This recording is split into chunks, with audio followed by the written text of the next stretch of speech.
Assalamualaikum warahmatullahi wabarakatuh.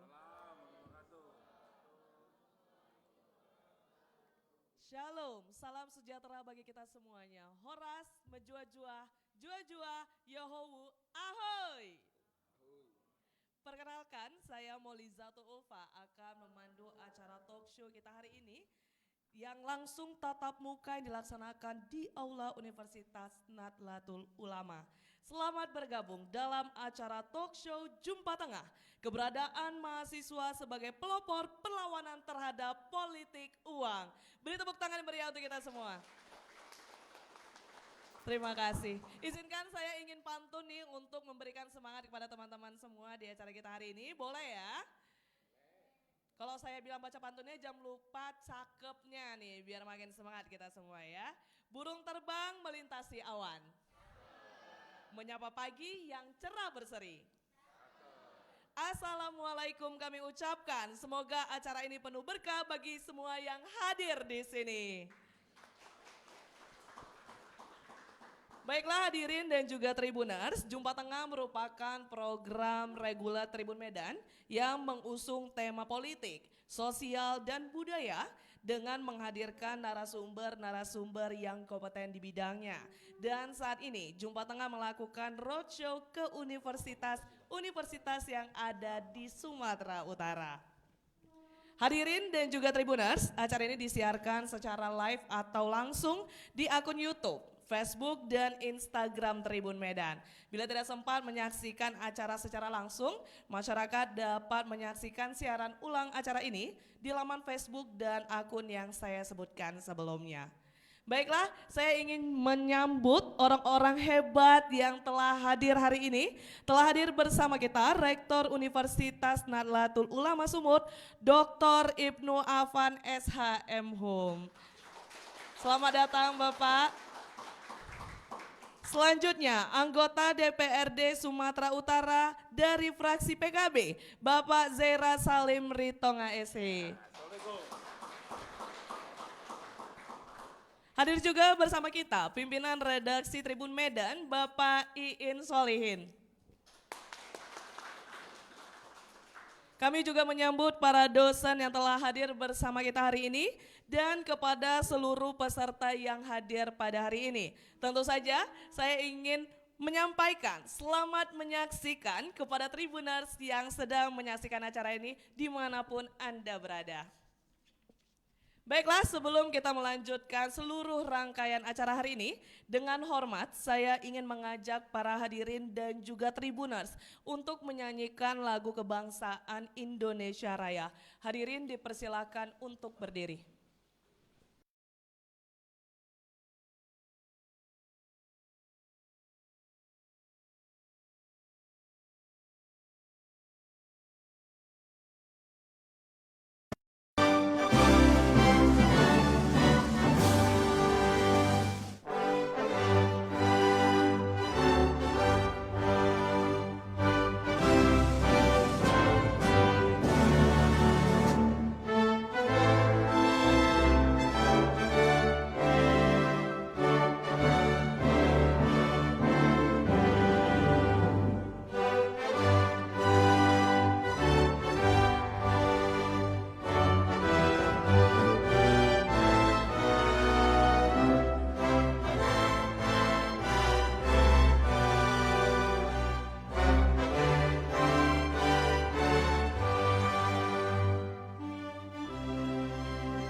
tetap berdiri karena selanjutnya kita akan menyanyikan lagu perjuangan atau pemuda cinta tanah air Subhanul Waton.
Terima kasih, hadirin dipersilakan untuk duduk kembali.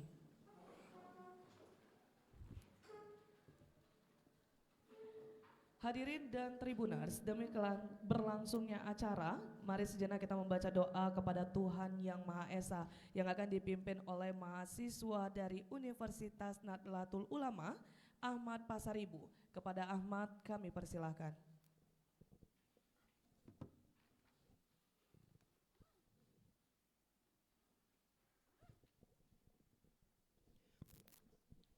Assalamualaikum warahmatullahi ta'ala wabarakatuh. A'udzu billahi minasy syaithanir rajim. Bismillahirrahmanirrahim. Alhamdulillahi rabbil alamin wassalatu wassalamu ala asrafil anbiya'i wal mursalin wa ala alihi wa sahbihi ajma'in. اللهم صل على سيدنا محمد وعلى آل سيدنا محمد. اللهم اغفر لنا ذنوبنا ولوالدينا ولأولادنا ولجميع المسلمين والمسلمات والمؤمنين والمؤمنات الأحياء منهم والأموات برحمتك يا أرحم الراحمين. اللهم إنا نسألك رضاك والجنة ونعوذ بك من سخطك والنار. اللهم لا سهل إلا ما جعلته سهلا وأنت تجعل الحزن إذا شئت سهلا. ربنا ظلمنا أنفسنا وإن لم تغفر لنا وترحمنا لنكونن من الخاسرين. ربنا آتنا في الدنيا حسنة وفي الآخرة حسنة وقنا عذاب النار. وصلى الله وسلم والحمد لله رب العالمين.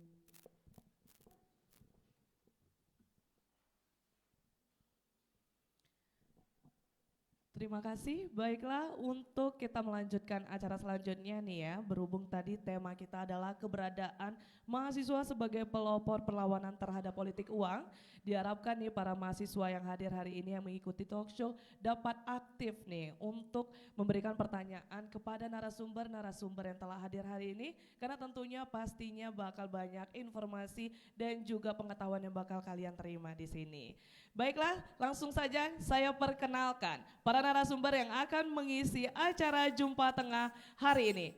Pertama, Rektor Universitas Nahdlatul Ulama Sumut, Bapak Dr. Ibnu Afan SH.M. Hum. Selanjutnya, anggota DPRD Sumatera Utara, Bapak Zera Salim Ritonga SE. Dan juga mari kita sambut moderator yang akan memandu diskusi di acara talkshow Jumpa Tengah hari ini.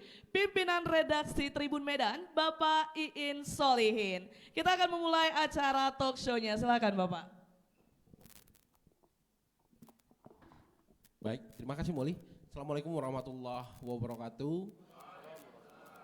Tribuners, Jumpa Tengah hari ini spesial karena kita tidak lagi bermain di studio Tribun Medan, melainkan kita langsung ke Universitas Nahdlatul Ulama Sumatera Utara. Sebelumnya Jumpa Tengah sudah kita gelar di kampus Cut Nyak di 2 minggu yang lalu. Kali ini kita bergerak menuju Universitas Nahdlatul Ulama. Sudah hadir bersama saya Rektor Universitas Nahdlatul Ulama Sumatera Utara, Dr. Ibnu Afan SH.M. Hum. Pak Ibnu, bagaimana kabar hari ini? Alhamdulillah. Lalu ada juga anggota DPRD Provinsi Sumatera Utara sekaligus bendahara PKB Sumatera Utara, Bang Zera Salim Ritonga SE. Bang Zera, sehat Bang? Alhamdulillah. Alhamdulillah. Tribuners, saya ingatkan untuk terus mengupdate informasi terkini lewat 2 platform kami. Ada Harian Tribun Medan yang terbit setiap harinya, lalu ada tribunmedan.com yang detik per detik mengupdate informasi terkini terkait perkembangan di daerah tercinta kita Sumatera Utara, nasional maupun internasional. Jumpa Tengah edisi hari ini mengangkat tema keberadaan mahasiswa sebagai pelopor perlawanan terhadap politik uang. Sudah hadir tadi Bang Zera, yang kemarin Bang Zera ini juga sudah menuntaskan Bang ya, pemilu legislatif yang bersamaan dengan pemilu presiden. Nah Tribuners, untuk 27 November 2024 mendatang kita akan menatap pemilihan umum kepala daerah baik di tingkat kota dan kabupaten maupun provinsi Sumatera Utara. Sedikit pengantar bahwa Pak Rektor dan Bang Zera, hari ini jumlah DPT di Sumatera Utara itu mencapai 10.771.496 pemilih yang terdiri dari 5.302.681 pemilih pria dan 5.468.815 pemilih perempuan. Terdapat 25.223 TPS yang tersebar di 455 kelurahan dan 6.110 desa. Tema yang kita angkat hari ini juga berkaitan dengan hari ini terdapat 52% pemilih muda, Bang Zera dan Pak Rektor, yang hari ini akan kemudian menentukan para pemimpin di tingkat kota, kabupaten, dan provinsi.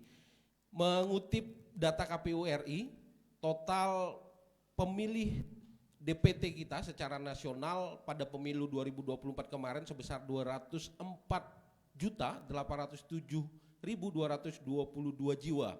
Dari jumlah itu terdapat 52% diantaranya merupakan pemilih muda.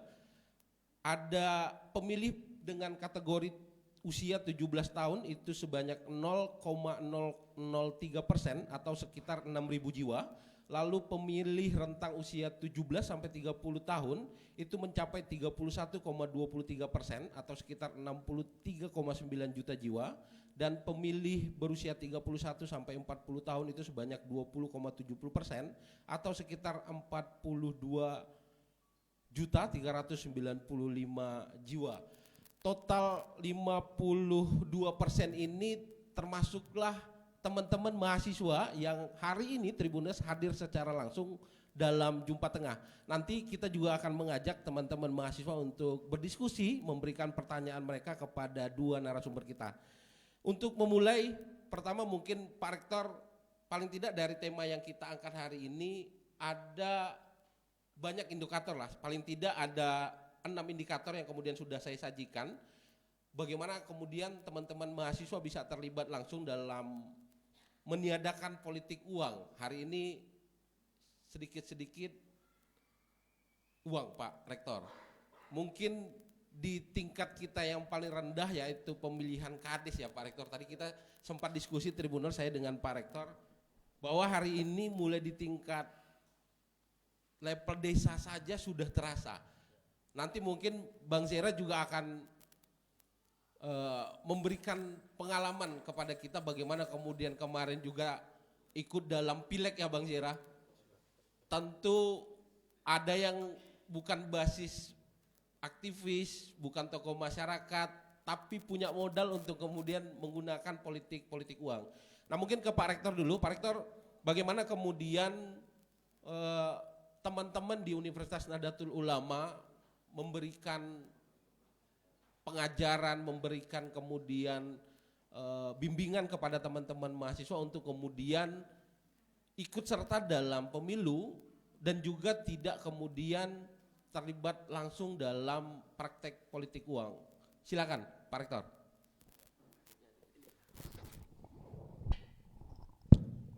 Makasih. Assalamualaikum warahmatullahi wabarakatuh. Yang kami hormati dan banggakan Bapak Zera Salibir Tonga SE, anggota DPRD yang kita banggakan dari Partai Kebangkitan Bangsa. Beliau di daerah pemilihan 6 ya, Dapil 6 meliputi Kalabuan Batu, Labuan Batu Utara dan Labusel ya. Nah, terpilih beliau.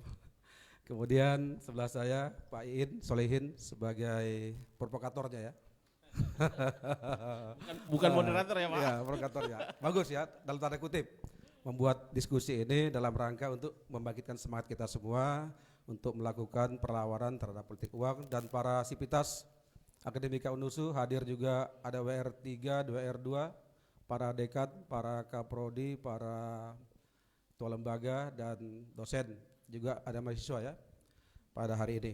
Saya sangat merasa bangga ya tempat kita ini dijadikan ketemu di tengah, kata moderator pada hari ini, untuk diskusi tentang keberadaan mahasiswa untuk melakukan sebagai pelopor malah ya, pelopor terhadap perlawanan politik uang. Pelopor berarti garda terdepan ya untuk melakukan perlawanan. Kalau kita bicara perlawanan tentunya action, tidak hanya menolak politik uang, menolak pasif ya, dikasih kita tolak. Pelopor berarti kita melakukan tindakan-tindakan proaktif dalam rangka untuk berangus politik uang. Mungkinkah itu?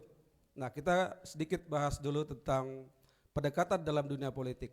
Dalam dunia politik itu pendekatan-pendekatan yang dilakukan ada 5 minimal pendekatan, yaitu ada pendekatan legal atau konstitusi, ada pendekatan perilaku, ada pendekatan kelompok, ada pula pendekatan ekonomi, dan ada pendekatan sistem. Kalau pendekatan legal, udah pastilah semuanya dilakukan oleh politisi, yaitu pendekatan-pendekatan yang tersistem seperti ya legal ini ya, melakukan pendidikan politik, melakukan kampanye dengan sistem yang ada. Perilaku juga demikian, menunjukkan perilaku yang baik. Ada yang selama ini nggak pakai peci, misalnya dia begitu caleg pakai peci, begitu menjadi calon kepala daerah stilannya udah lebih menunjukkan perilaku yang baik. Kemudian ada kelompok, mungkin ada orang memang dari awal berorganisasi, baik itu dalam kelompok-kelompok LSM ataupun ormas-ormas yang ada. Dengan demikian dia punya basis-basis massa yang kuat.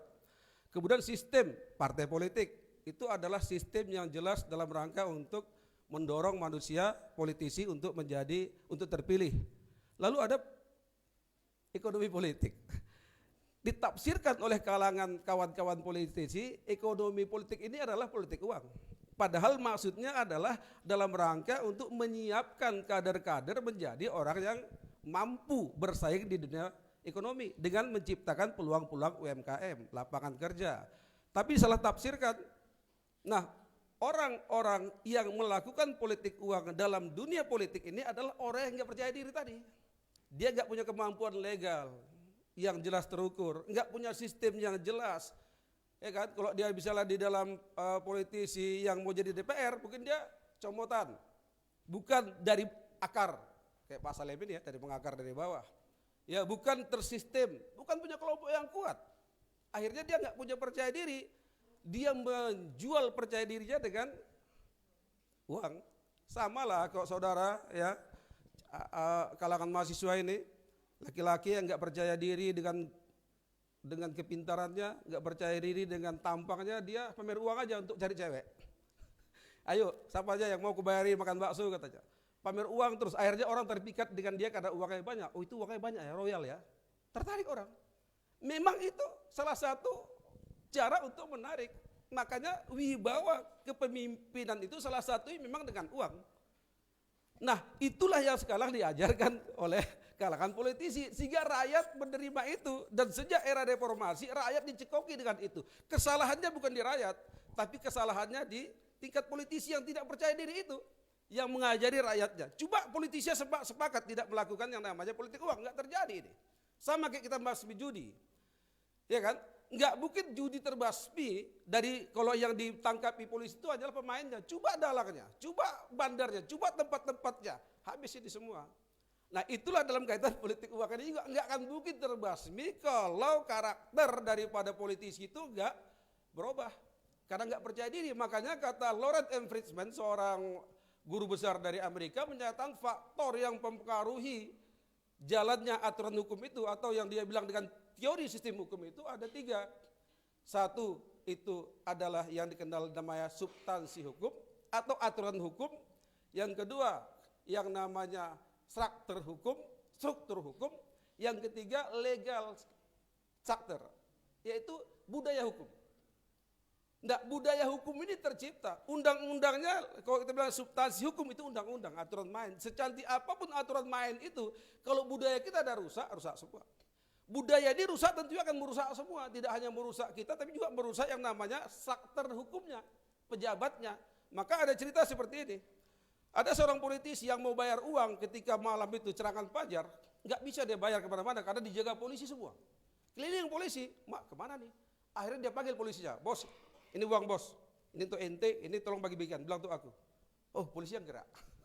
Artinya sistemnya dirusak ya Pak ya? Bisa terhukumnya.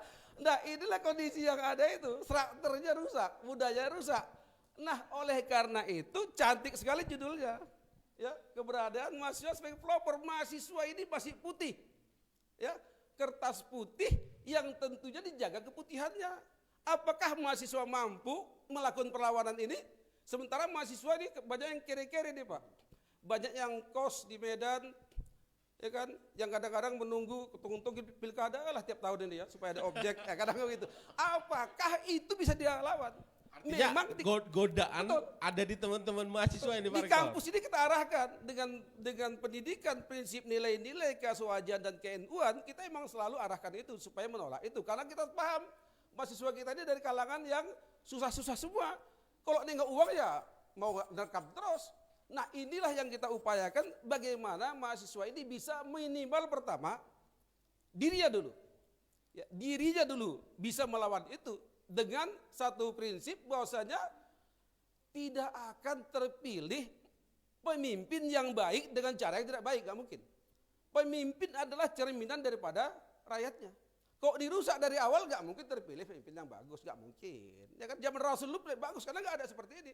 Ditawari malah menolak. Zaman Rasul dan para kolaborator dulu kan dalam memimpin itu. Makanya bagus. Nah sekarang kan mengejar-kejar kita untuk jabatan itu. Nah ini pertama. Yang kedua, beranikah mahasiswa membalik posisi ini? Coba misalnya dalam pilkada atau pemilu, coba dikawal. Mahasiswa membuat satu satgas mengawal langsung calon itu. Di mana-mana calon itu terus dijaga. Yang punya potensi untuk melakukan politik uang. Tahu langsung, sampaikan kerjasama dengan Bawaslu dan polisi, tangkap. Mampu. Nah inilah masih keraguan kita untuk kemampuan tersebut. Tapi sebagai anak bangsa, sebagai orang terpelajar, kita harus memulai dari nol.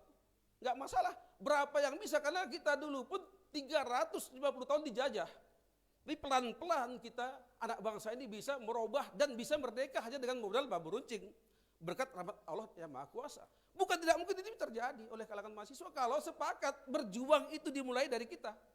5 orang dulu, 10 orang dulu. Tidak hanya kerja saudara mahasiswa ini hanya semacam memberikan penyuluhan, hanya sekedar memberikan masukan untuk dirinya, tapi coba bentuk satgas. Kan yang dikawal Pak Jeranya misalnya langsung. dengan tim mahasiswa yang ada di Sumatera Utara nih.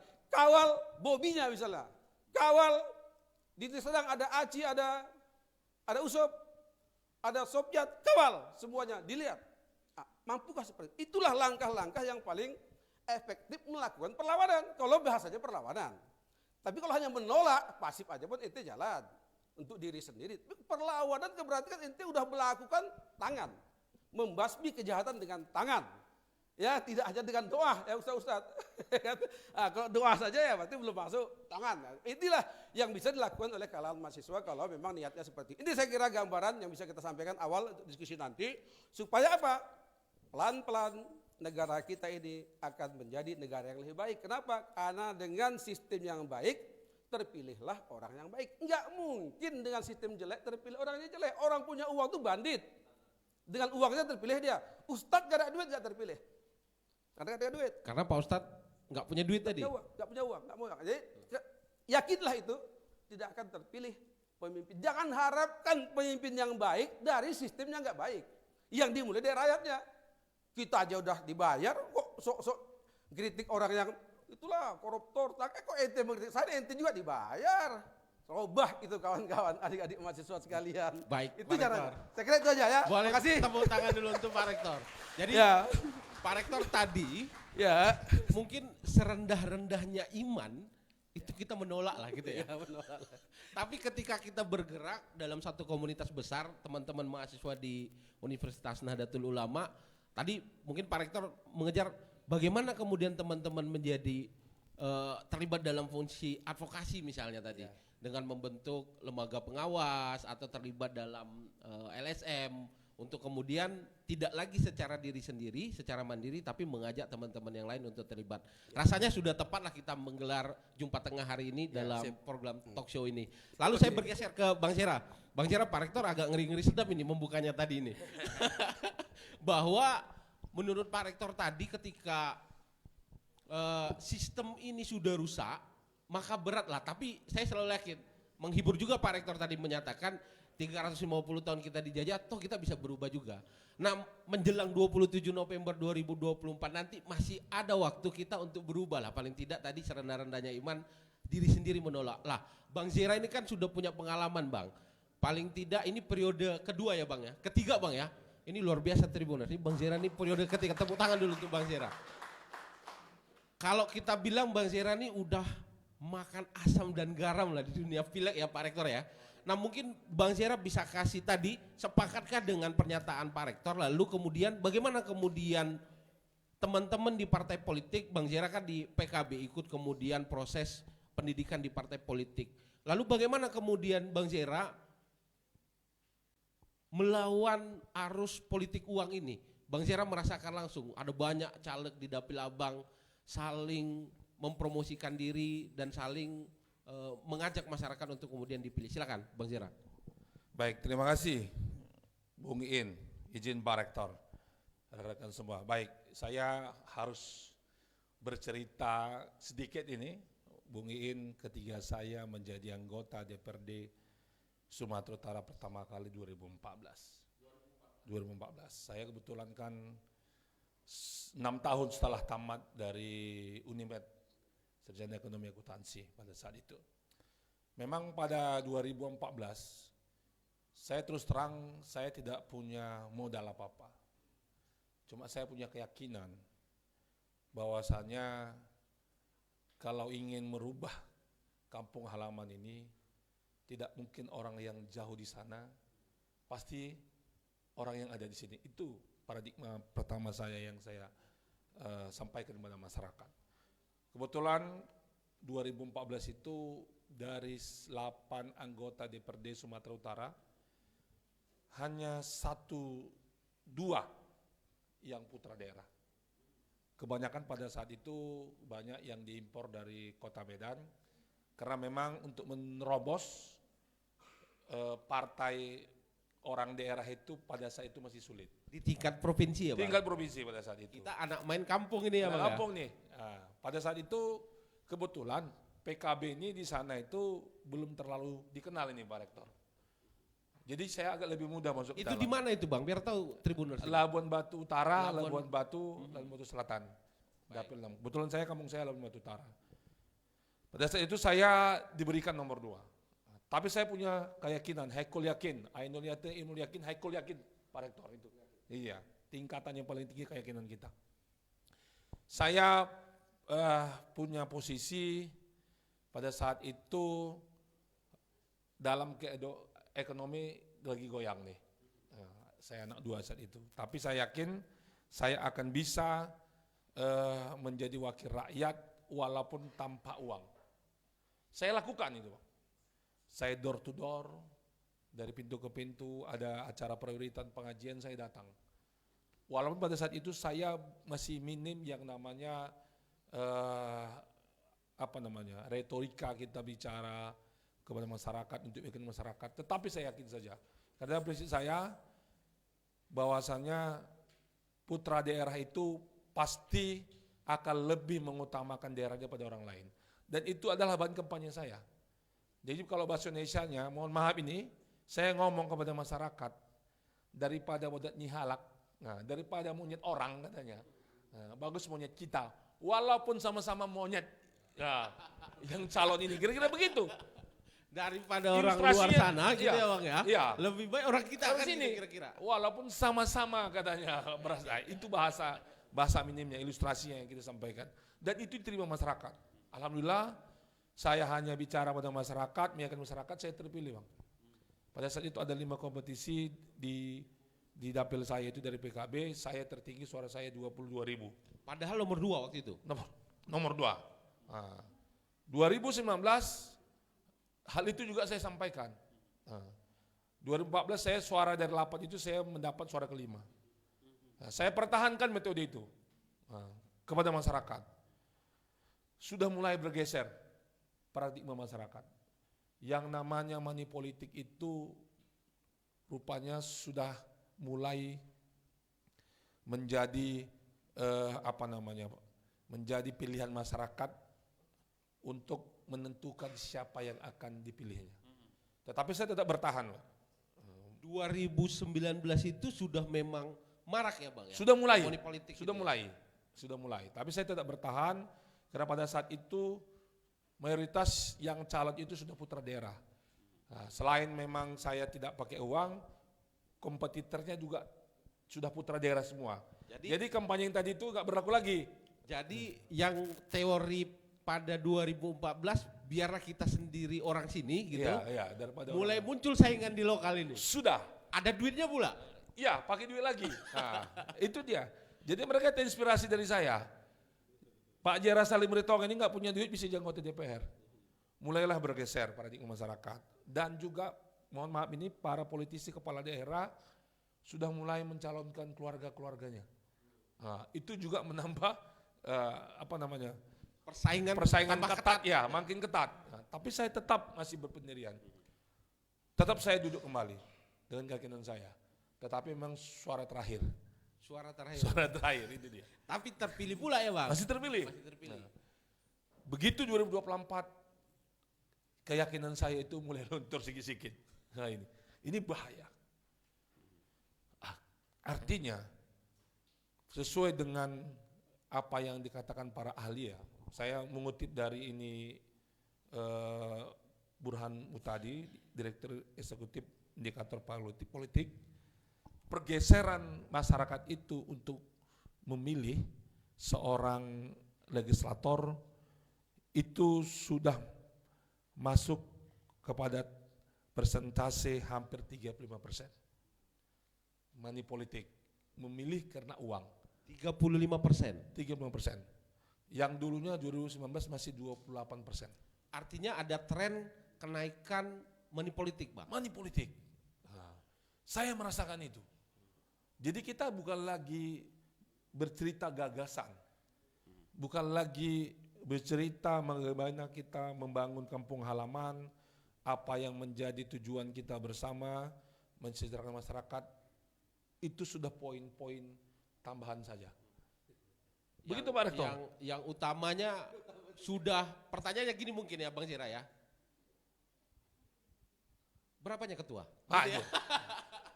Kalau bahasa mohon maaf kita orang Jawanya Wanipiro itu kan sudah. Uang nyempiro gitu ya Iya Bang kan? ya? Nah, itu sudah menjadi ikon kita dalam hal apa ketika kita berkunjung masyarakat itu Wanipiro. Bahkan ada di daerah tersebut yang awalnya dia ini tidak menerima uang, tapi karena dia tahu tetangganya terima uang, dia ngomong sama kita, Pak Jera, masa tetangga saya dikasih duit saya tidak? Jadi dilaganya kita Iya. pula ya. Bukan seakan-akan dia merasa rendah dirinya Ya, nggak dikasih duit. Nah itu dia. Itu sudah apa namanya? Sudah bergeser pola pikir masyarakat sosial budaya terkait uang ini. Jadi uang ini sudah bentuk kewajaran saja. Nah, inilah yang harus kita berantas, Bung In. Bagi teman-teman di sini, adik-adik kami ini yang mahasiswa, kami umpamakan adik-adik ini kertas putih seperti kata Pak Rektor, tinggal bagaimana nanti kita mengisinya. Tulisan apa, tinta apa yang harus kita torehkan di kertas itu. Jadi saya beranggapan bahwasanya pemilu ini memang harus ada yang dirubah. Mohon maaf ini Pak Rektor, sistem itu harus dirubah. Karena memang kami sebagai kader-kader partai, kadang-kadang juga merasa bahwasannya serba salah. Orang yang ikut partai itu pasti fokus ngurusi partai. Tidak akan mempunyai uang. Ketika dicalonkan, yang dia kampanyekan itu meyakinkan masyarakat adalah gagasan, pokok-pokok pikiran dia. Ternyata itu tidak berlaku lagi. Jadi mau tidak mau, kadang-kadang ini partai bergeser kepada orang yang akan dicalonkannya itu. Jadi partai harus juga bertanya mulai, berapa modalnya? Kan gitu ya Bang pasti. ya? Iya, itu yang terjadi. Artinya sudah menanya berapa modal kau untuk calon. Jadi tingkatan uang sudah menjadi ukuran bahwasannya seseorang itu bisa lolos menjadi anggota legislatif atau tidak. Walaupun memang tidak semua, karena memang kalau hanya uang saja tanpa punya jaringan kadang-kadang itu juga Berat juga ya berat Bang juga ya? untuk Ya. menang. Nah, jadi sekarang kombinasi itu sudah mulai berlaku. Makanya jangan heran pada pemilu 2024 kita sudah mendengar cerita untuk calon DPR RI habis berapa? Tidak ada itu yang habisnya di bawah 10 miliar. 15 miliar, 20 miliar. Provinsi berapa? 6 miliar, 5 miliar. Ya inilah yang harus kita rubah Adinda, adik-adik kami, ibu bapak sekalian. Saya tidak cerita apatis, tetapi ini adalah real kenyataan. Makanya saya bilang saya setuju ada yang salah di sini. Caranya bagaimana? Kita harus sepakat selain memang dari diri kita sama-sama untuk memandang pemilu ini adalah memilih orang-orang yang punya kemauan, integritas, dan juga punya gagasan. Yang kedua adalah sistem yang harus dirubah. Supaya pengkaderan di partai itu Juga berjalan Bang ya? berjalan. Nah, contohnya kalau sekarang ini kita kan kalau kita memilih ini itu sistemnya tidak lagi berdasarkan nomor urut. Siapa saja boleh. Suara terbanyak berarti Bang. Suara terbanyak. Ternyata setelah pengalaman saya 3 periode, ini membuat sistem pemilih kita ini liberal. Karena apa? Karena orang-orang yang masuk di dalam pencalonan itu, yang tidak kader, pasti yang punya uang. Ya. Sudah. Kami sebagai kader ini, kalau kami ini hanya bertahan pada sistem yang kami dapatkan dari partai, kepercayaan diri itu kadang-kadang bisa hilang loh. Jadi apa kita Bang ya? Agak keder duluan gitu ya? Ya, karena kita jumpa masyarakat itu sudah minta Wanipiro, kau uang berapa? Nanti Pak kita nggak punya uang, kita ini bagaimana cerita ke depan bisa Bapak dapat BPJS gratis, kita perjuangkan membangun infrastruktur, itu nantilah itu. Artinya gini Bang Jera, artinya proses pendidikan politik di partai juga harus dibenerin dong. Kita lihat hari ini ya Bang Jera ya, menjelang pileg atau menjelang pilkada, bahkan partai itu membuka peluang Bang, mempersentasekan dia. Ada 10% dari pengusaha, 10% dari akademisi, 10% dari, artinya itu partai juga membuka peluang dong untuk kemudian dengan membuka persentase itu bahwa ada celah di situ para pemilik modal untuk masuk kemudian berkompetisi pada pemilu kita. Kita partai kan memandang seperti kita tidak menafikan yang namanya semua kegiatan di partai itu adalah harus memiliki result termasuk ekonomi ya. Makanya kita harus membedakan mana money politik dan cost politik. Kalau biaya politik itu tentunya itu harus memang dimanfaatkan partai untuk membesarkan partai.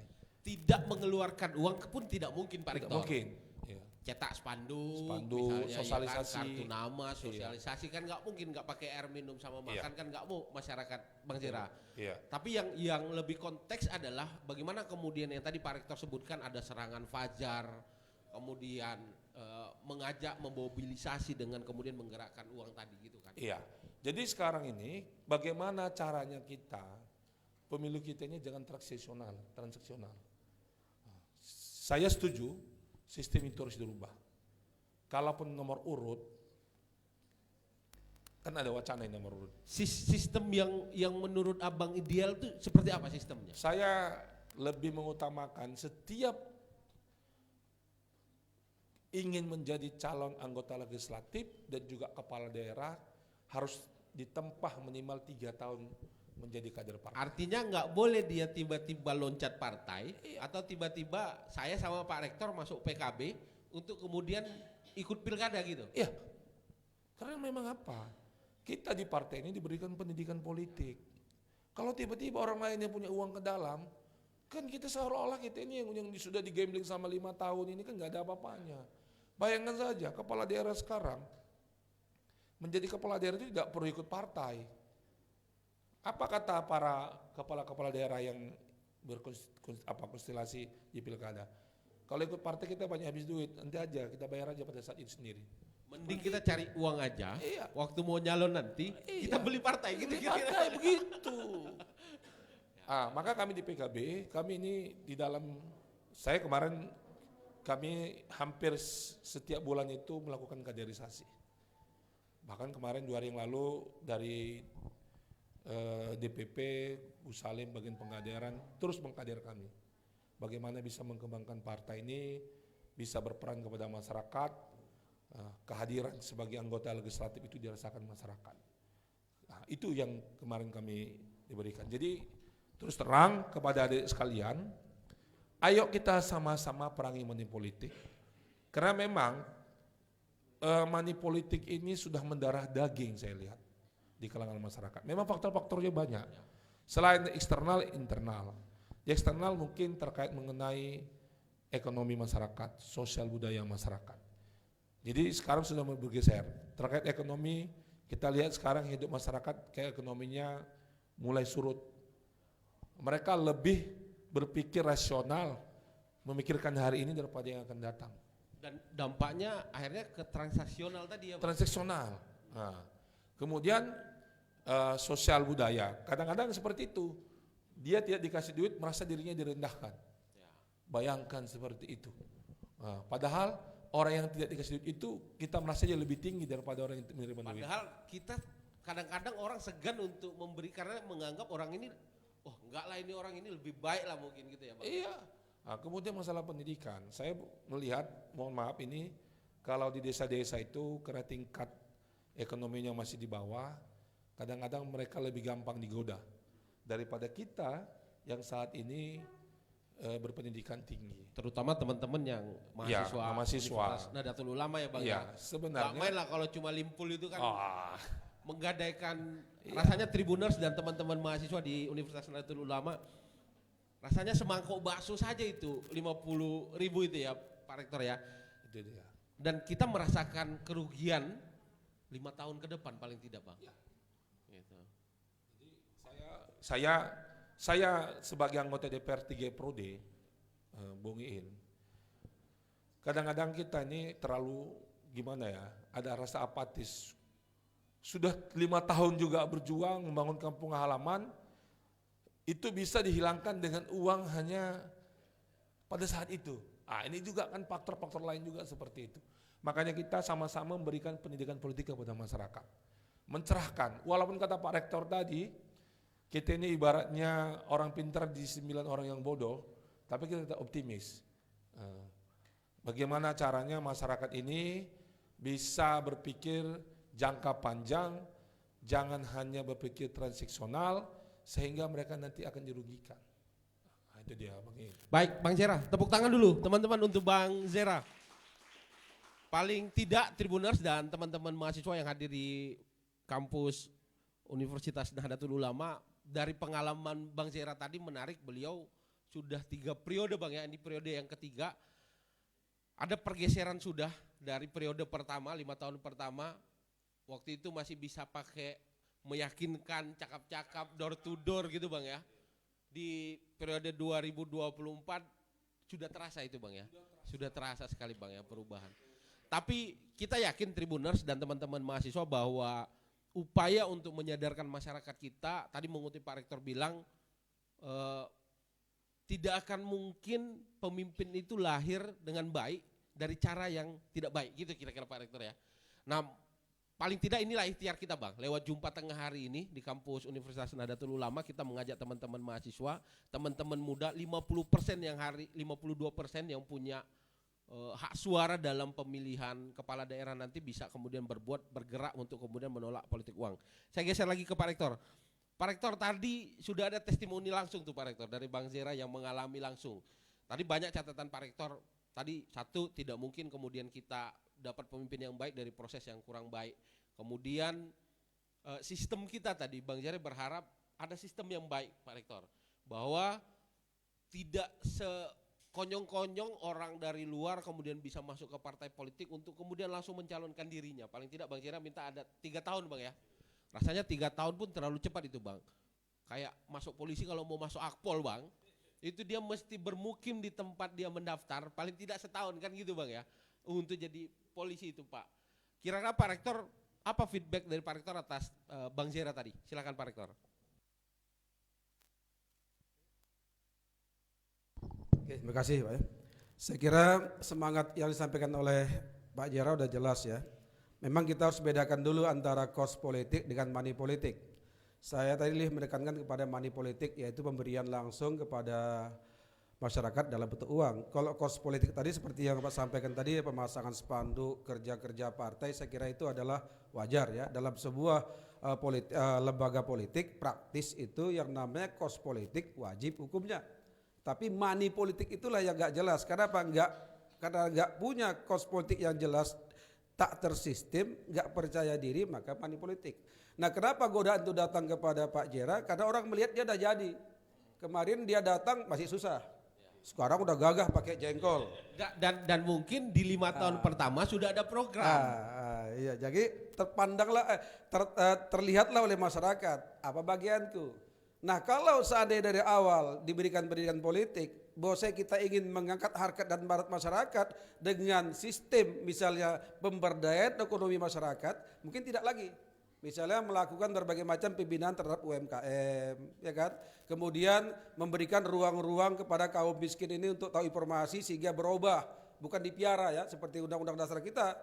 Fakir miskin dan anak telantar dipiara oleh negara. Jadi itu dipiara jadikan alat politik dengan berikan BLT. Tapi tidak, diksinya jangan dipelihara ya. Diangkat dia supaya dia dari miskin berubah menjadi tidak miskin lagi, paling tidak tentu dengan memberikan ruang-ruang usaha. Nah, ini sebenarnya dengan buat kelompok-kelompok, misalnya di satu partai bisa punya kelompok-kelompok usaha, apakah bidang peternakan, apakah bidang pertanian, perdagangan kecil, dengan demikian terangkat dia.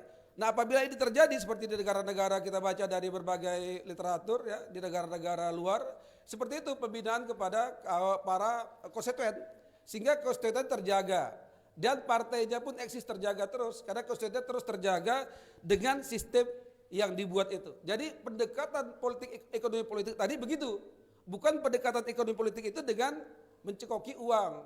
Ketika 5 tahun saja sekali 50.000, 5 tahun sekali. Tapi kalau kita bina dengan sistem tadi ada peternakan, ada perikanan, semuanya dibina, apalagi ketika partai itu berkuasa. Kan gampang. Dia bisa merintahkan dinas pertanian, merintahkan dinas kehutan, dinas perikanan, semua bisa diberdayakan untuk masyarakat, bukan untuk kantongnya. Tapi kalau para politisi memberdayakan kantongnya dulu, masyarakat terlupakan, itulah yang akhirnya jadi money politik. Ketika dia mau meraih suara, terpaksa gunakan itu. Tapi apabila bisa dibina, maka saya yakin sistemnya bagaimanapun, kalau mental strukturnya seperti struktur hukumnya, aparatur penegak hukumnya, aparatur pelaksana hukumnya udah berubah sikap, berubah paradigma, ini bisa. Terkait dengan perubahan sistem pemilu, saya kira ini hanya berubah sistem pun kalau mentalnya nggak berubah nggak juga. Sekarang masyarakat keberatan apabila kita memilih katanya kucing dalam karung. Masyarakat sekarang pingin langsung pilih orang, kan gitu kan, sehingga terjadi liberal katanya tadi kan, kata Pak Jera, bebas. Akibat bebas inilah muncul money politik. Dulu waktu sistemnya proporsional tertutup nggak terjadi karena nomor urut. Tapi masyarakat protes di era sekarang ini nggak mau lagi milih kucing dalam karung, sehingga terjadi persoalan ini. Rubah sistem masyarakat nolak juga.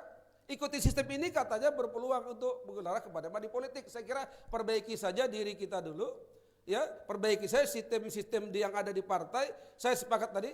Saya kira ya, partai politik nggak segampang itu nyari-nyari orang, ya kan? Saya kemarin masuk juga di pengurus PKB-nya periode Pak Jera, tapi saya mundur waktu itu sebagai wakil ketua karena mohon maaf saya bilang saya ngurus kampus saja lah. Ngurus pendidikan aja Pak Rektor ya. Waktu saya mohon maaf sampaikan kepada para kawan-kawan di PKB, ya saya ngurus saja, saya bilang kan, saya fokus ke sini. Karena saya merasa nggak siap untuk itu. Saya merasa nggak siap, apalah gunanya kalau saya terjun di partai jadi beban. Karena nggak siap untuk itu kan. Jadi orang yang udah terjun kepada partai politik udah siap ya kan untuk ya bisa berlaku seperti itu tadi. Kalau enggak dia tidak akan mendapat suara. Tapi itu saya Pak kira. Rektor berat juga ya. Katakanlah Berat. ada ustadz yang paling baik di antara kita kemudian ikut dalam berkompetisi di pilkada lah misalnya. Dengan iklim yang sudah tidak sehat ini artinya Pak Ustadz juga akhirnya tergoda dong. Ya. Di masyarakat yang menjebuk seperti kita nggak laku. Tapi di masyarakat yang tidak menjebuk seperti TGB di Nusa Tenggara Barat itu berlaku. Keustatan dia laku. Atau kiai-kiai NU yang ada di Sampang Madura, batuk aja kiai itu semua orang hormat. Ah itu bisa. Di Sumatera Utara yang sangat majemuk ini nggak laku. Gini-gini ustadznya teriak-teriak nggak ada uang itu nggak laku. Ah itulah kondisi kita. Saya kira perbaikan ini memang kita mulai dari diri kita sendirilah. Ya kalau kawan-kawan mahasiswa berniat untuk menjadi orang sukses ke depan ya dengan kemampuan perilaku kita yang baik, ya integritas yang baik, ya yang sering kita ajarkan, ya berubahlah sikap, ajak kawan-kawan untuk tidak tergiur terhadap yang namanya politik uang yang hanya 50.000. Mungkin kalau 50.000 minta Pak Rektor pun ada. Ya, Sanggup nggak Pak Rektor kalau rame-rame nih? Satu aja. Ya dengan begitu akhirnya kita pelan-pelan melakukan perubahan itu. Ya nggak gampang dan tidak cepat lah ya, butuh waktu yang panjang. Kita harus mulai itu. Dari mulai itu. Kita harus mulai. Dari diri sendiri dulu, lembaga kita, kelompok kita, nanti pelan-pelan akan mengakar. Dan ini akan terus bisa berjalan. Maka saya bilang tadi kita merdeka aja 350 tahun. Kita sepakat satu bangsa, satu tanah air dalam sebuah organisasi, kita baru merdeka. Ketika terpecah-pecah nggak kita merdeka. Dengan ini pun nanti kalau dibentuk kelompok-kelompok ini, kelompok anti money politik, tapi jangan bergening ya. Buat kelompok anti money politik, tapi bergening cari duit, itu kan salah. Kelompok anti korupsi bergening cari uang, itu kan salah. Tapi betul-betul dibuat kelompok ini akhirnya menjadi kekuatan yang besar di Republik ini, sama-sama ini berjuang, yakin saya bisa. Dimulai dari mahasiswa. Dan nanti ketika mahasiswanya kerja, ya jangan juga lah tergoda. Bertahanlah terus di situ sampai mati. Nah itu baru bisa kita merubah kehidupan daripada bangsa kita di masa yang akan datang buat anak cucu kita. Baik, Gitu dia. Pak Rektor. Pak Rektor ini rupanya kemarin juga jadi panelis ya Pak? Ya. Dalam debat ketiga Pilgub. Ya, debat kedua. Debat kedua. Untung sudah keluar dari PKB Pak ya, jadi bisa jadi panelis ya. Bisa. Kalau enggak bisa. Ya. Baik, tidak afdol rasanya kalau kita tidak melibatkan teman-teman mahasiswa. Silakan. Untuk itu saya ajak teman-teman mahasiswa yang ingin bertanya nanti silakan maju ke depan, lalu nanti memperkenalkan diri supaya tertangkap kamera kita. dan kemudian menyampaikan pertanyaan. Tapi sebelum itu saya mengajak Tribuners untuk terus mengupdate informasi melalui dua platform kami. Ada harian Tribun Medan yang terbit setiap harinya, lalu ada tribunmedan.com yang kemudian mengupdate informasi terkini. Lalu ada sosial media Tribun Medan, ada banyak sekali, termasuk hari ini bisa menyaksikan tayangan jumpa tengah kita di Universitas Nahdlatul Ulama dengan tema keberadaan mahasiswa sebagai pelopor perlawanan terhadap politik uang. Saya buka sesi pertama untuk 3 penanya dari teman-teman mahasiswa, silakan. Baik, sebelah sana dulu. Silakan maju, Bang. Mungkin bisa di sebelah saya, Bang. Di sini aja, biar dekat mic-nya.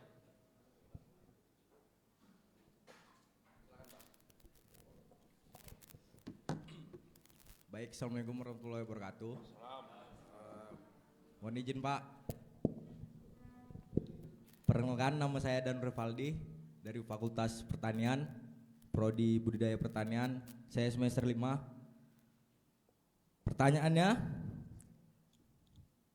bagaimana cara masyarakat dapat berperan dalam memerangi politik uang?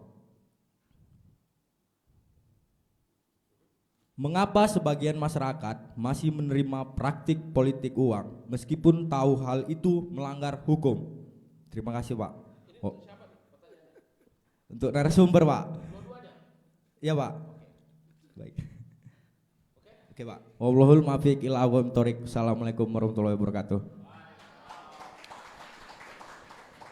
Bang Dafil. Danu Padili. Paldi, oke.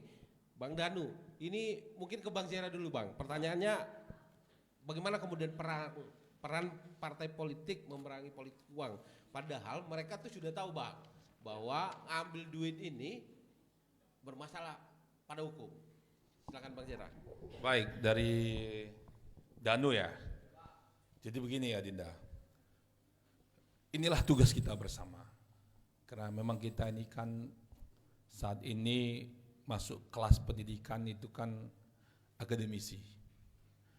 Kalau hanya kita membiarkan masyarakat itu untuk sadar sendiri, itu tidak akan bisa. Kita harus mengadvokasi mereka, meyakinkan kepada mereka bahwasanya kalau melalui proses yang tidak fair, proses yang melanggar aturan main, maka nanti yakinlah hasilnya itu akan juga tidak baik. Memang itu tidak bisa sekali 2 kali kita laksanakan. Makanya saya katakan tadi ada faktor-faktor juga. Faktor ekonomi, yang kedua adalah faktor sosial budaya dan pendidikan. Jadi pemerintah kita ini seperti kata Pak Rektor dengan pasal 34 itu kan, bahwasanya kita jangan melihara rakyat miskin. Ekonomi mereka itu harus kita tingkatkan. Bagaimanapun kita teriaknya kepada mereka, tetapi kalau faktor ekonomi ini tidak bisa kita selesaikan dan pendidikan, kita akan lebih sulit lagi untuk menyampaikan kepada mereka. Karena memang itu terbukti Bang Iin. Saya tinggal di Medan pada saat ini, dan itu saya teliti dibandingkan yang ada di daerah, yang pada ekonomi masyarakat pesisir yang tingkat ekonominya masih di bawah, itu lebih mudah digoda dibandingkan yang tinggal di kota, khususnya kota Medan. Makanya partai-partai yang bermain uang di kota Medan itu tidak terlalu signifikan mendapatkan suara. Karena akar rumpun di sini ini ekonomi masyarakatnya sudah memadai. Saya tidak katakan partai-partai yang ini ya. Jadi masih rasional mereka menerima bahwasanya orang-orang yang dicalonkan oleh partai itu memiliki komitmen, kemudian integritas untuk jadi anggota DPR. Tapi kalau di daerah-daerah yang ekonomi masyarakat dan pendidikannya itu di bawah, itu tidak lagi memikirkan. Bahkan Bung Iin, dia tidak pernah turun ke sana. wajahnya juga tidak kelihatan, bahkan ada seorang caleg, dia tidak pakai baleho. Posternya pun nggak ada. Nggak nampak, itu bayangkan. Kalau pakai poster banyak itu biasalah. Apa dia katakan? Tak perlu pakai foto Bang Jera. Yang penting buat tim, data orangnya, siapa-siapa, cetak kartu nama, kasih uangnya. Dan seperti itu nyata terjadi. Dan masyarakatnya mau memilihnya. Makanya tugas itu memang pada kita, kami juga sebagai seorang politisi itu tugas kami juga. Karena maka saya katakan tadi sistem ini harus kita rubah. Karena banyak goda-godaan seperti itu dilakukan oleh orang-orang yang punya uang. Di partai itu tidak banyak orang tidak punya uang. Jadi yang masuk ke partai yang punya uang lah yang kadang-kadang Offset itu Bang ya. itu dia. Makanya saya katakan, ayo kita sama-sama mengadvokasi masyarakat melalui beberapa hal, kemudian misalnya adik-adik ada KKN segala macam di daerah, ini kita bisikkan kepada mereka. Bu, Paling tidak itu Bang ya. Iya. Danu tadi bisikin sama mama, bapak, abang, kakak, tetangganya. tetangga sebelah. Itu sudah sangat membantu. Jangan pilih orang yang nggak kalian kenal. Kita kan Kenal. pilih Pak. Iya, tapi jangan gitu juga tergoda kan begitu kan. Jangan pula cuma limpul naik cepet limpul gitu. Iya, begitu juga. Itu dia. Itu jawaban saya, Bung. Baik Bang Jera. Pak Rektor silakan kalau mau menambahkan. Ya. Masyarakat ya, kalau masyarakat itu mau berperan tentunya harus dia memahami dulu ya. Tugas mahasiswa itu melakukan penyuluhan ya, bisa bentuk yang namanya pengabdian masyarakat kepada kalangan masyarakat bersama dengan dosen, sampaikan itu yang namanya manfaat dan mudarat daripada politik uang. Akhirnya kita bicara banyak mudaratnya. Kalau banyak mudaratnya jangan dijalankan, jangan dilaksanakan, dikasih dulu. Minimal kita minta tadi ya mereka merubah diri ya dulu supaya dia tahu itu salah dan itu enggak baik. Dengan demikian nanti ibu-ibu di kampung-kampung bisa memahami itu dan akhirnya sepakat. Ibu itu buat grup ibu-ibu menolak politik uang. Terbalik kan? Kemarin kan enggak, Wani Piro, grup ibu-ibu Wani Piro. Dibalik ini dengan pola pemikiran yang kita ubah itu dia berbalik poin, menolak politik uang. Jangan ada istilahnya, ada juga kampanyenya para misalnya calon kepala daerah, ambil aja uangnya, tapi jangan pilih dia, itu munafik. Dan itu berbahaya juga. Ya intinya nggak bertanggung jawab terhadap yang ente lakukan. Nggak boleh jadi haram nanti, jatuhnya kepada haram. Supaya mengelak itu nggak usah itu dibahas lagi. Ya jangan sentuh itu. Ambil duitnya, jangan pilih. Jangan pilih orangnya. Ini celaka juga, ini mendidik nggak bagus juga. Sama juga mendidik orang main judi kan. Kalau menang nggak apa-apa gitu kan. Jadi ini nggak itu yang kita didik, kita arahkan menolak ini. Dengan demikian maka kita mencari tokoh yang ingin menjadi pemimpin kita baik di legislatif maupun di eksekutif. Memang benar-benar punya program yang jelas untuk berpihak kepada masyarakat, kepada rakyat. Apa itu sampaikan ya, bagaimana keberpihakan mereka dalam rangka menaikkan harkat dan martabat kaum termarginal, kaum miskin, kaum buruh, kaum petani, nelayan itu, dan itu dipinta, dituntut. Kalau perlu minta waktu 3 bulan, 6 bulan, setahun, tuntut. Pak Yera juga begitu misalnya di daerahnya, dia ada punya janji, tuntut supaya dia juga melakukan perubahan-perubahan itu. Akhirnya orientasinya adalah membangun rakyat. Kalau udah rakyat kita sentuh, kita bangun dengan baik, nasibnya berubah, sampai mati dia kadang kita. Bahkan bisa tambah istri di situ. Ini seluruh ya. Kemarin dialog dengan Pak Dhanil ya kan, dia bilang orang NU itu laki-laki pemberani, berani poligami kata dia. Orang Muhammadiyah penakut katanya. Itu hanya humornya ya. Tapi itu tadi dengan pendekatan seperti itu maksud saya. Jadi itu yang kita lakukan dan mulai dari kita dulu. Nanti mengarah kepada para politisi-politisi. Dengan begitu nantinya semangatnya akan kuat untuk membangun daerah kita masing-masing, membangun diri kita untuk merubah nasib. Bukan jadi peminta-peminta lagi. Harkat dan martabat kita malah rendah peminta. Masa meminta? Dan kalaupun memberi nanti politisi itu enggak lagi memberi begitu, tapi memberi kepada kemaslahatan. Apa itu? Bangun masjid, bangun sekolah, bantu bangun jalan yang rusak. Artinya yang diberikan itu bentuk yang untuk kepentingan masyarakat, bukan lagi pribadi. nggak laku lagi pribadi, ya kan? Nah, jadi yang untuk kepentingan masyarakat bersama, misalnya bantu grup bola, bantu grup perwiritan kaum ibu, perwiritan kaum bapak, jadi udah lembaga yang dibantunya, karena udah semuanya nggak mau lagi bicara pribadi. Arahnya ke sana, tentu kita mulai dari adik-adik mahasiswa lah, coba ajak dosennya, ayo, nah, minta izin kepada saya, buat namanya pengabdian kepada masyarakat, khusus kaitannya untuk menyampaikan menolak politik uang. Bisa, masih ada waktu, silakan jalankan besok lusa. Boleh. Sponsornya Bang Zera dengan Pak Rektor. Boleh. Baik, terima kasih Pak Rektor. Untuk kemudian saya buka untuk penanya kedua. Silakan. Nih kakak yang di tengah dulu. Pelan-pelan Kak. Ya, soal kantor itu. Sehingga ada kantor itu. Dan dilancar.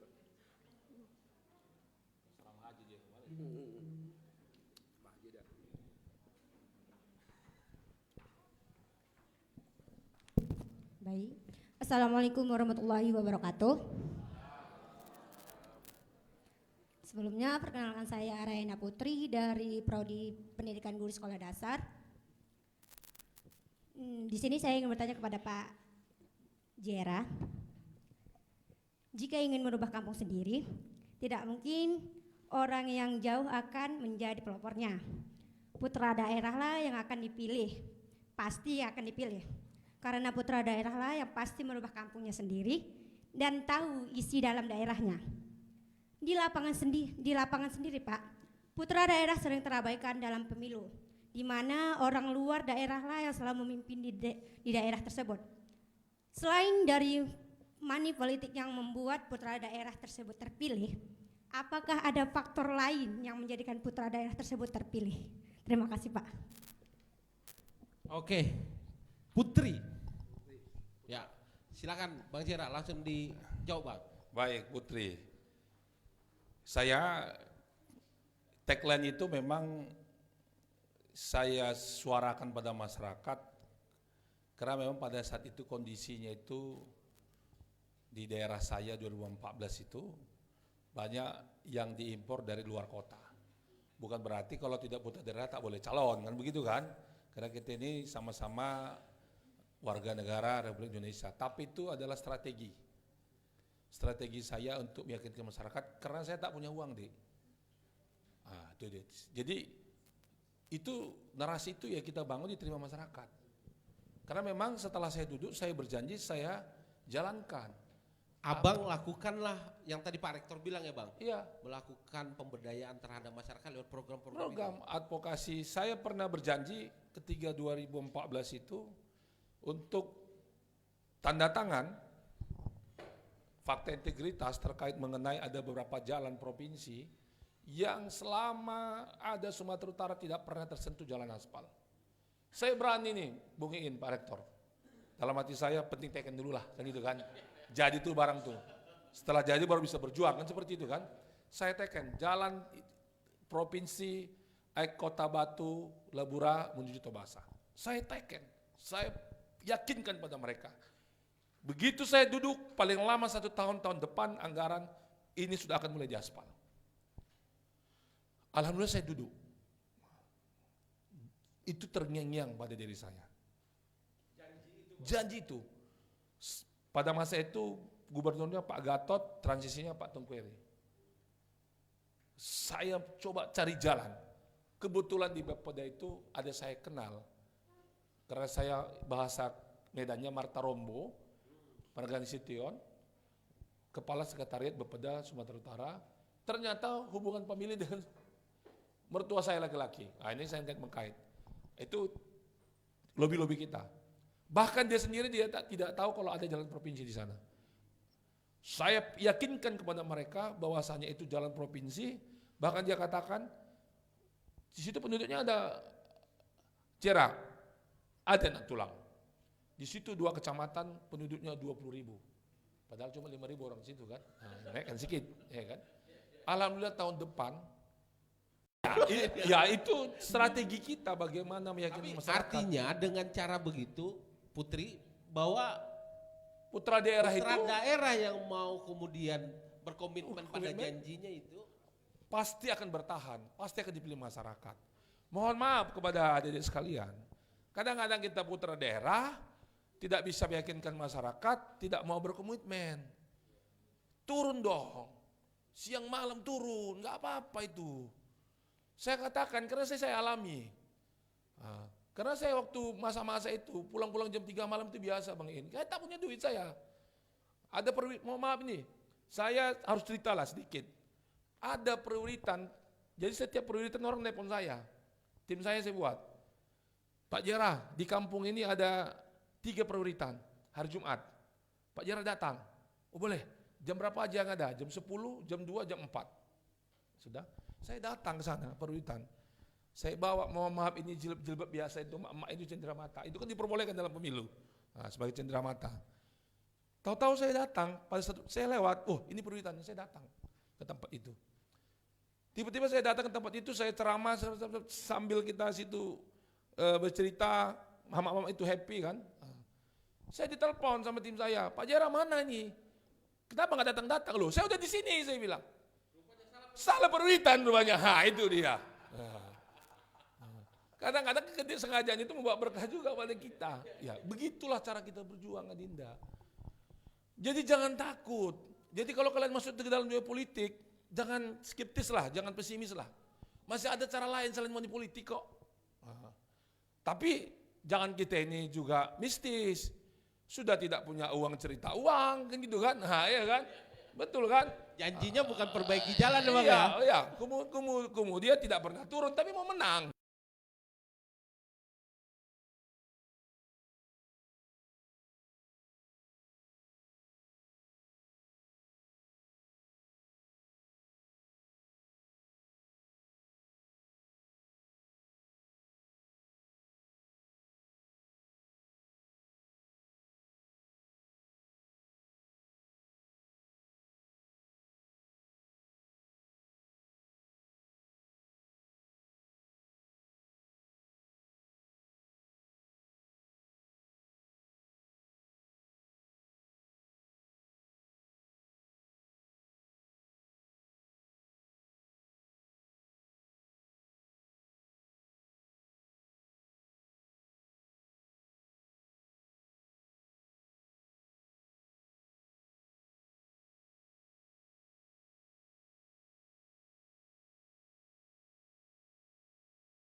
uang semestinya. Maksud saya, kalau kalian itu ke depan ingin berhubungan dengan masyarakat, ayo, jangan segan-segan, korbankan waktu kalian, harus punya kemauan untuk berhubungan dengan dunia uang. Dengan cara kalian lah. Bagaimana caranya? Saya kira itu. Padahal kan Pak Rektor juga udah kasih clue itu kalau mau buat pengabdian masyarakat tadi udah bisa ya Pak Rektor ya. Tinggal ajukan lewat Ketua Prodi ke Pak Rektor. Kayaknya di ACC itu sama Pak Rektor. Pak Rektor mungkin mau menambahkan, silakan.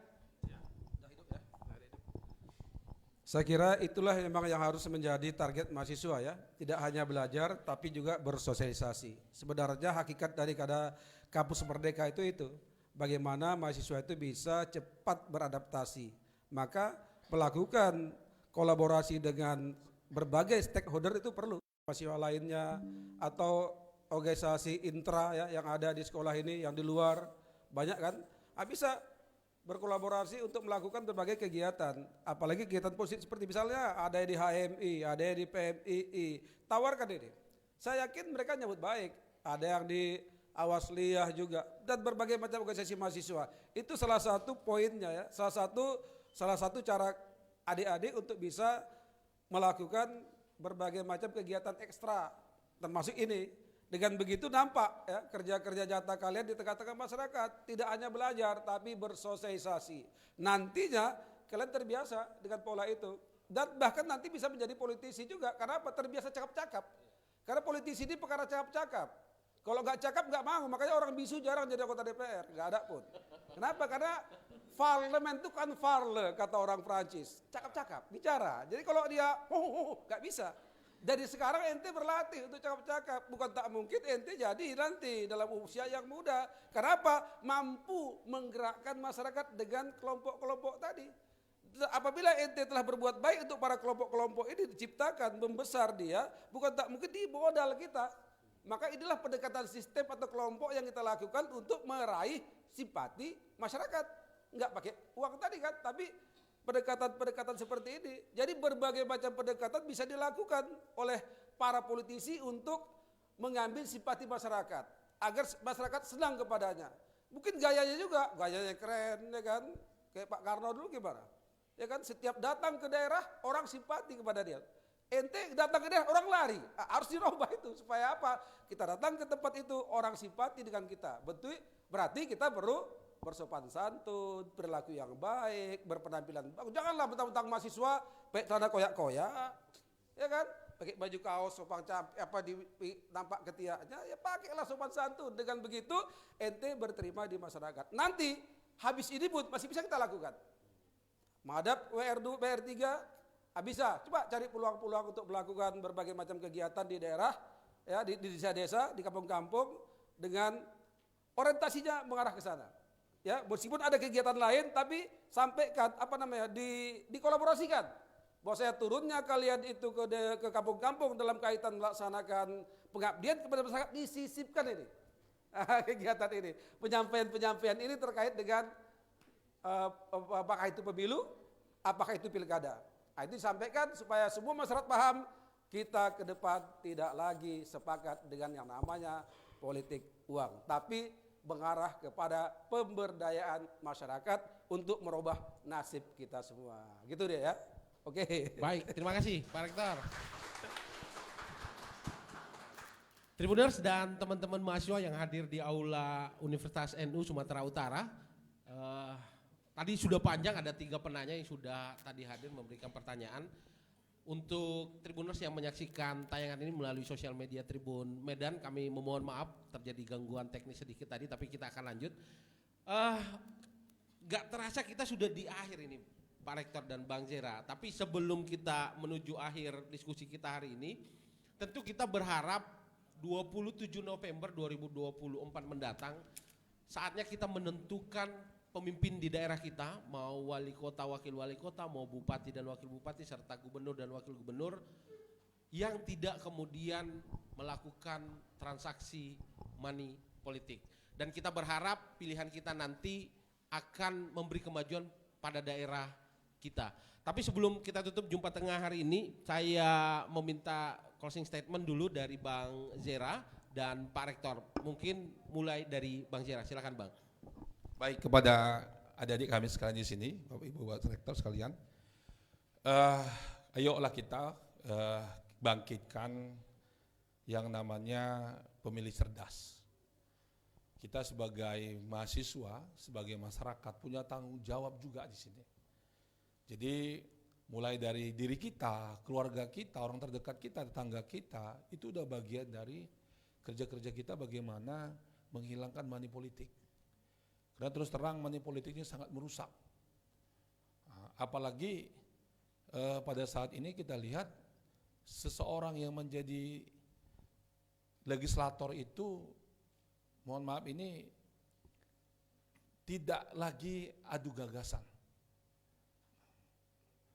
Jadi ada bahasa D3, duduk datang diam, itu haruslah kita hindari karena memang itu dari produk-produk tadi, money politik.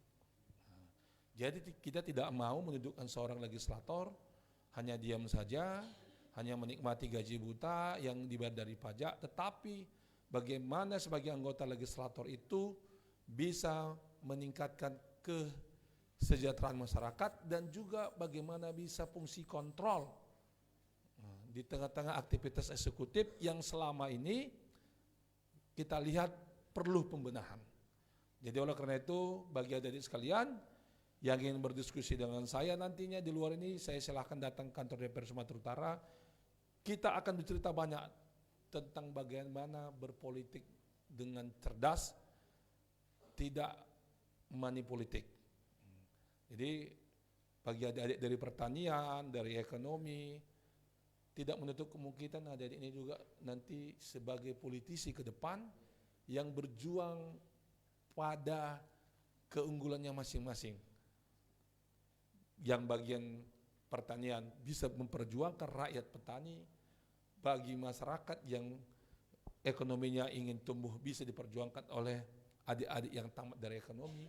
Jadi semua punya ruang di politik, karena yakinlah politik itu adalah penentu arah kebijakan bernegara. Termasuk kita pada saat ini menjadi mahasiswa adalah menjadi atas keputusan politik. Oleh karena itu jangan ragu-ragu kita bersosialisasi masyarakat untuk menghilangkan money politik.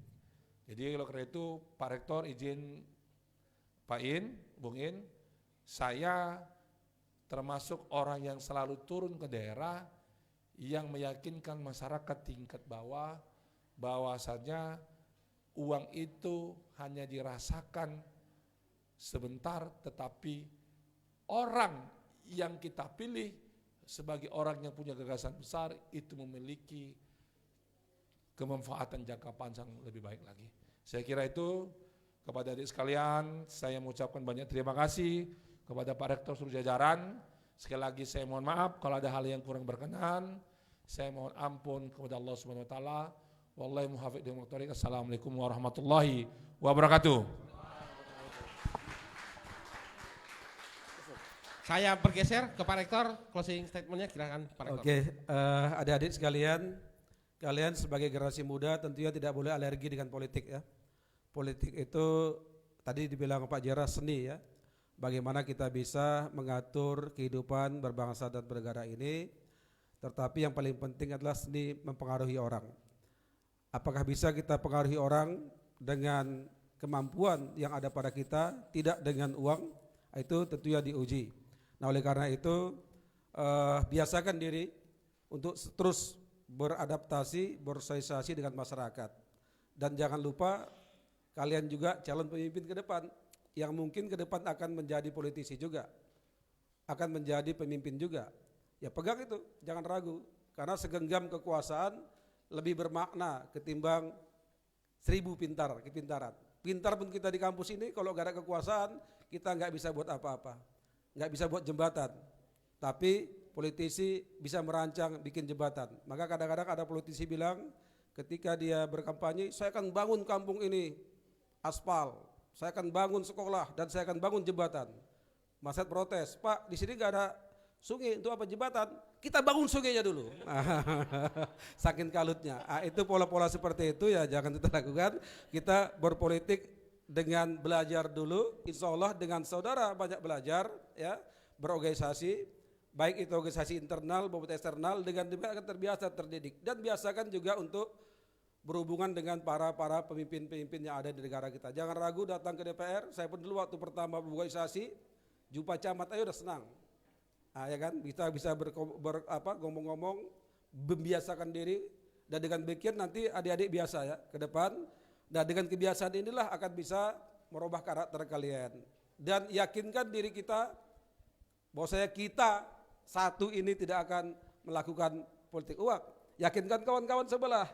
Ya gitu aja, pelan-pelan dulu, baru bentuk lembaga-lembaga kalau bisa tadi, sampai akhirnya menjalar ya. Jadi apa yang kita lakukan menjalar kepada masyarakat lain, sehingga akhirnya kerja kita menjadi kerja-kerja sedekah jariah, yang kita ambil manfaat pahalanya ketika menghadap Yang Maha Kuasa. Dapat dua kan? Dunia dapat, akhirat dapat. Enggak kita sangka-sangka kerjaan kita itu supaya punya nilai-nilai pahala ya, punya nilai religius yang kita ambil ya, tidak hanya nilai-nilai yang kita dapat di dunia ini saja. Jadi dengan kerja baik itu pasti hasilnya akan baik. Dengan kerja jelek pasti hasilnya akan jelek. Yakinlah apabila udah kita tetapkan di diri kita ingin berbuat baik, sekecil apapun kita yang tanam, pasti kita yang manen kebaikan itu, bukan orang lain. Dengan demikian peluang ente untuk jadi orang sukses lebih gampang lagi insya Allah. Saya kira demikian aja. Kepada Pak Jara, terima kasih atas kunjungannya. Ini bukan orang lain ya, dia PKB. Walaupun PKB tidak NU partai, tapi punya benang merah. Pastilah kalau orang Nahdien datang kepada beliau, dia utamakan, saya yakin. Ya, saya yakin itu. Kawan-kawan, para wakil rektor ya silakan konsultasi apa yang bisa kita lakukan dengan bantuan tekenan beliau. Jangan uangnya dipinta, kekuasaannya. Ya, tekenannya silakan diskusi. Juga kepada Tribun, saya kira sebuah lembaga ya apa namanya sebagai sebuah media yang biasanya media ini yang akan membesarkan seseorang, dan media juga bisa membunuh seseorang. Banyak orang ya anggota DPR dulu yang dipecat hanya karena media, kan buka laptop, tonton porno, ditengok, hajar, habis. Media, jadi media dikawani. Kalau kita mau besar, kawanilah media. Saya bangga, ya beliau mau datang kepada kita, berarti mau membesarkan kita ke depan. Insya Allah kerjasama ini kita bina, supaya kita bisa menjadi lebih besar lagi dengan bantuan, baik itu media maupun Pak Jera sebagai orang yang punya kekuasaan di bidang legislatif. Saya kira ini saja ya, makasih semuanya. Saya sebagai rektor ini sangat bangga atas kunjungan kalian semua, baik dari media maupun dari Pak Jera dari legislatif. Semoga kemesraan kita janganlah cepat berlalu. Buatlah event-event lagi ya, untuk sama-sama kita laksanakan di kampus ini, kami siap. Makasih. Wallahul muwaffiq ila aqwamit thoriq. Wassalamualaikum warahmatullahi wabarakatuh.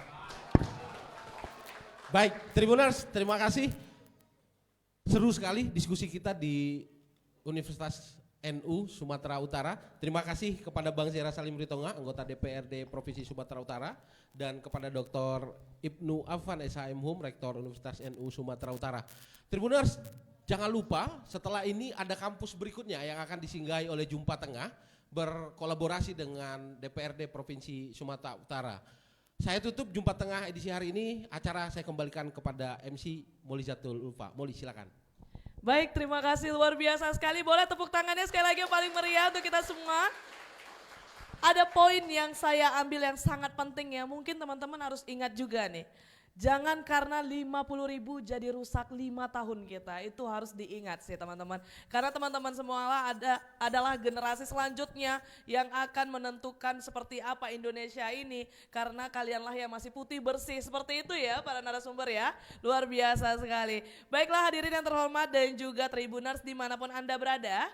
Kita lanjutkan acara kita yaitu penyerahan cendera mata yang akan diserahkan oleh pimpinan redaksi Tribun Medan, Bapak Bapak Iin Solihin kepada Rektor Universitas Nahdlatul Ulama Sumut, Dr. Ibnu Afan SHM Hum, dan juga anggota DPRD Sumatera Utara fraksi PKB, Bapak Zera Salim Ritonga SE. Boleh kepada Bapak untuk maju ke depan agar ada untuk penyerahan cenderamata-nya. Bagian dokumentasi boleh maju ke depan untuk berfoto, mengambil foto. Jangan salah nama, Bang. Jangan salah nama.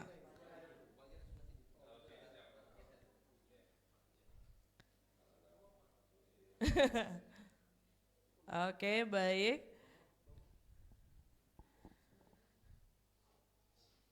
Selanjutnya penyerahan cenderamata kepada Rektor Universitas Nahdlatul Ulama Sumut, Dr. Ibnu Afan SHM Hum.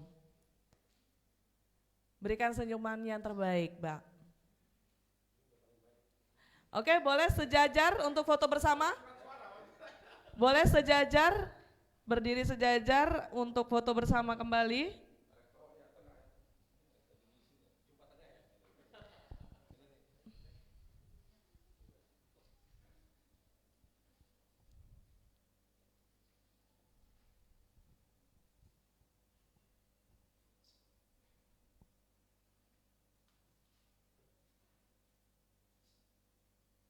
Oke, baik.